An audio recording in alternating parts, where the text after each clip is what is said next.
കേരളത്തിൽ സമസ്ത വിഭാഗത്തിൽ അറിയപ്പെട്ട ഒരു സഖാഫി വളരെ വലിയ കാര്യമായി ഒരുപാട് പ്രവാചകന്മാരുടെ പേരിൽ സൂഫികൾ ഷിയാക്കൾ കൊണ്ടു നടക്കുന്ന കള്ളജാറങ്ങളെ പരിചയപ്പെടുത്തുന്ന ഭാഗം കൂടി നമ്മളൊന്ന് കേൾക്കുക. ലോകത്തിന്റെ നാനാഭാഗങ്ങളിലേക്ക് എടുത്ത് പരിശോധിച്ച് നോക്കിയാൽ അവിടെ നമുക്ക് കാണാം, അവിടെയൊക്കെ ഇന്ന് യഥേഷ്ടം ജാറങ്ങളുണ്ട്, ഖബറുകളുണ്ട്. ഞാനൊരു ഓട്ടപ്രദക്ഷിണം നടത്തുകയാണ്. ചോദ്യകർത്താക്കൾ അവിടെ വന്നതുകൊണ്ട് ഞാനിതാ വളരെ പെട്ടെന്ന് അവസാനിപ്പിക്കുന്നു. കേട്ടോളൂ. ബഹുമാനപ്പെട്ട മഹാത്മാക്കളായ ആളുകൾ കണ്ടോ, ശുഐബ് നബി അലൈഹി സ്വലാത്തു വസ്സലാമിന്റെ ആ ഖബറാണ്, ജാറമാണ് അവിടെ കാണുന്നത്. അത് ജോർദാനിലാണ്, നമുക്ക് ഇന്നും കാണാൻ കഴിയും. പ്രിയപ്പെട്ട സഹോദരന്മാരെ, അതുപോലെ ഒട്ടേറെ മഹാനായ അയ്യൂബ് നബി അലൈഹി സ്വലാത്തു വസ്സലാമിന്റെ ഖബറാണ് നിങ്ങൾ കാണുന്നത്.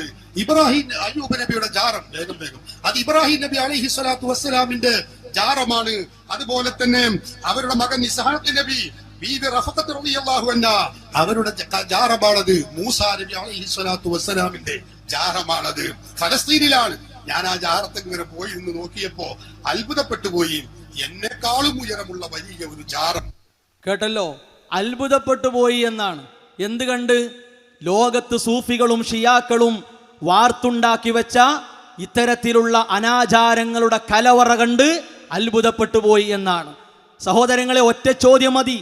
മഹാനായ റസൂലുള്ളാഹി സ്വല്ലല്ലാഹു അലൈഹി വസല്ലമ 23 വർഷക്കാലങ്ങളിൽ ജീവിച്ചിട്ട് എന്തേ ഈ പറയപ്പെട്ട കാണിക്കപ്പെട്ട ജാറങ്ങളിൽ ഒന്നുപോലും അവിടുന്ന് ചൂണ്ടിക്കാണിച്ച് പഠിപ്പിച്ചു തന്നില്ല?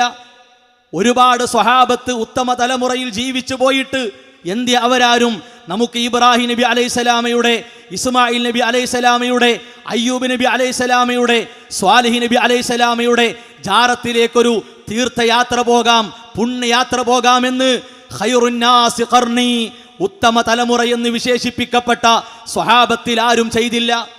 അവർക്കില്ലാത്ത ഒന്ന്, അവർ പഠിപ്പിക്കാത്ത ഒന്ന്, ഷിയാക്കളും സൂഫികളും ബറേൽവികളും പൂജിച്ചു കൊണ്ട് നടക്കുന്ന ഇത്തരം കാര്യങ്ങളെ അഹ്ലുസുന്നയുടെ ഇസ്ലാമിന്റെ പൈതൃകമായി അടയാളമായി സ്വീകരിക്കാനും കാണാനും സാധിക്കുകയില്ല എന്ന് അഹ്ലുസുന്നയുടെ വക്താക്കൾ അടിവരയിട്ട് പറയുകയാണ്.